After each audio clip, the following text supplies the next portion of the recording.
আবার আমি new Duke কিনলাম। তা আশা করি তোমরা কেমন লাগছে বাইকটা তোমরা কমেন্টে জানাবে সবাই।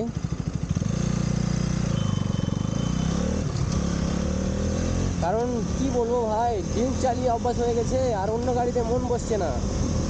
আমি এনএস কিনতে চাইছিলাম, শোরুমে গেলাম, এনএস বুক করে দিয়েছি 10,000 টাকা। কারণ কি বলবো ভাই, ডিউক চালিয়ে অভ্যাস হয়ে গেছে আর অন্য গাড়িতে মন বসছে না।